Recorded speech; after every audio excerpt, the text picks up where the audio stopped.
Imagine facing a terminal illness and knowing your final days are approaching.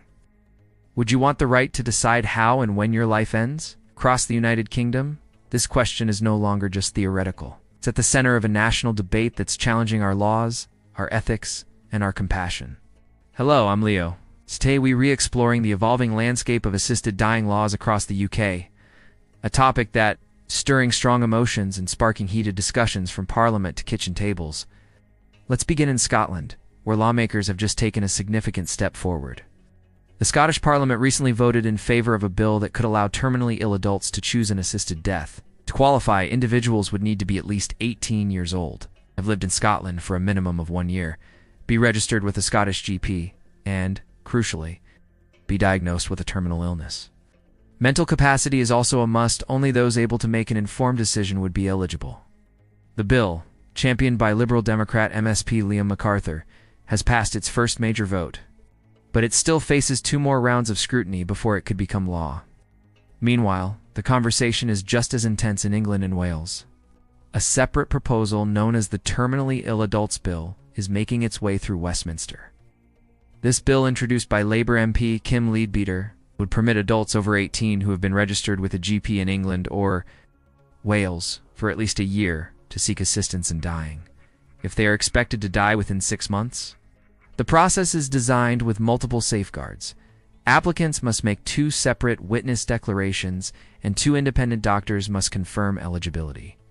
With at least a week between assessments, after approval, there's a mandatory 14 days waiting period before any action can be taken.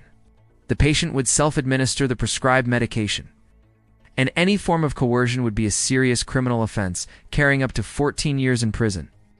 The bill has already seen changes since its introduction. Originally, each case would have required approval from a high court judge. Now, a panel made up of a senior legal expert, a psychiatrist, and a social worker will review applications. The implementation period has also been extended from 2 to 4 years, giving time for training and system development. Importantly, the law would only take effect in Wales if the Senedd, the Welsh Parliament, gives its approval. Let's pause for a moment. This is a conversation that affects us all, whether directly or indirectly. What's your perspective? Should individuals have the right to choose a dignified death, or are the risks too great? Share your thoughts below. Your voice is vital in shaping this debate.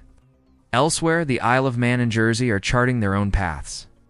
The Isle of Man passed its assisted dying bill earlier this year, is aiming to have the new system operational by 2027. Jersey's government has also approved plans to allow assisted dying for those experiencing unbearable suffering. With final legislation in the works and a possible start date in the summer of 2027. But what do these terms actually mean? Assisted dying typically refers to a terminally ill person receiving life-ending medication from a healthcare professional, which they then take themselves. Assisted suicide is broader, involving help for someone terminally ill or not to end their life. Sometimes by providing medication or helping them travel to a country where it's legal.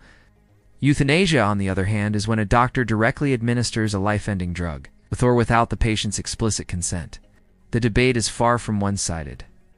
Supporters of reform argue that despite the best palliative care, some people endure immense suffering at the end of life. They believe the law should allow for choice and dignity. Campaigners like Dame Esther Ranson, who is living with advanced cancer, have spoken out about wanting the option to control their final days. The group Dignity in Dying points to the hundreds of Britons who end their own lives each year, often in distressing circumstances, as evidence that change is needed. On the other side, critics raise serious concerns. Disability rights advocates, some medical professionals, and campaigners like Baroness Gray Thompson warn that legalizing assisted dying could put vulnerable people at risk of pressure or abuse. They also question whether doctors can reliably predict how long someone has left to live, and highlight the shortcomings in the UK's palliative care system. A recent BBC survey of over 1,000 GPs found the profession deeply divided, with slightly more opposed than in favor. Internationally, the UK is not alone in grappling with these questions. Assisted dying or euthanasia is legal in Switzerland, Austria, parts of the United States, Canada, Spain, Colombia, some Australian states, New Zealand, and the Benelux countries, each with their own rules and safeguards. In Switzerland, For example, the Dignitas Clinic has helped hundreds of Britons end their lives since the late 1990s. As the UK's debate continues, the next few weeks will be crucial. More parliamentary debates, more votes, and more personal stories will shape the outcome. The decisions made now will have lasting consequences for how we approach life, death, and the right to choose. Don't let this moment pass you by. Join the conversation, like, comment, and share this video to keep the debate alive. And if you want to stay updated on this and other important issues, subscribe and turn on notifications. Your engagement could help shape the future of end-of-life care in the UK. I'm Leo, and this is the story of a nation at a crossroads where compassion, ethics, and the law meet. Stay informed, stay involved, and let's keep talking about what matters most.